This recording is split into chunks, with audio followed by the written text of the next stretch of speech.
good morning. This is Joseph Lim, President of GLIM Project 2015.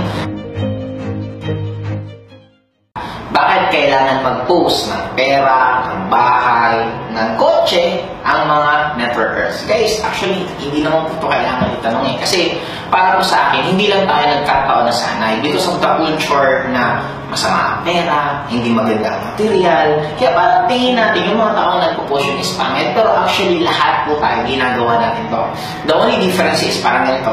Pag magulang ka ng anak mo nagkaroon ng medal, hindi ka ba proud na i-post? Hindi ka ba proud na ikwento din to?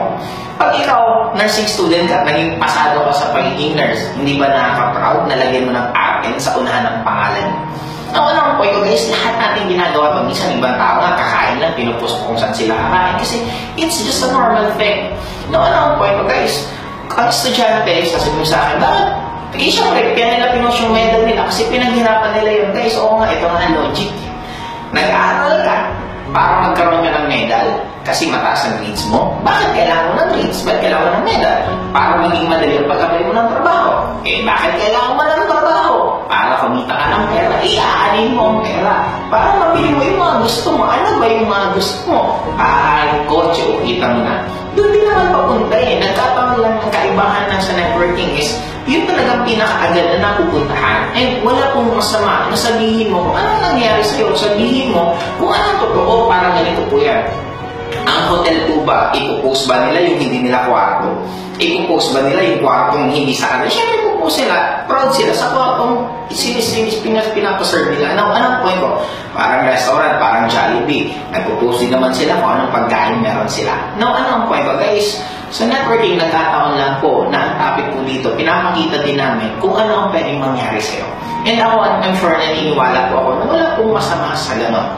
Wala pong masamang maging materialistic as long as na hindi mo siya sasampahin. Wala pong masamang mangarap as long as na hindi ka naman nakakasagasan ng ibang tao.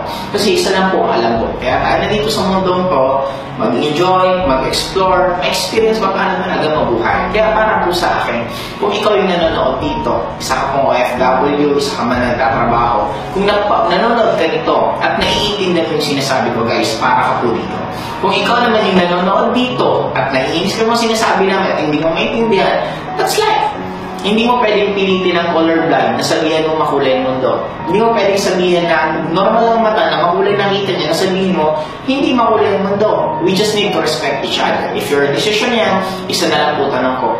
Kung naninegativen ka sa mga pinapost namin, isa lang sure ko, yun din ang gusto mong mangyari sa'yo. Mahirap lang minsan aminin, mahirap lang minsan sabihin, pero the reality is, hindi ka magagalit kung hindi ka tinatamaan. Sabi nga nila, magagalit ka lang sa mayabang pag mayabang ka rin. Magagalit ka lang naman sa mga taong ganyan. Pag ganyan din gusto mo. Anong point? Kung gusto mo rin lang naman pala magkabahay, magkakotse, bakit hindi pa natin simulan? I'm sure wala pong masama kung babaguhin mo yung paniniwala mo sa buhay. Wala pong masama kung aaminin mo rin sa sarili mo na anong pakiramdam kung ikaw naman ang nagpo-post ng sarili mong kotse. Anong pakiramdam kung ikaw naman ang nagpo-post ng sarili mong bahay. Basta isa lang po ang alam ko sa mundo.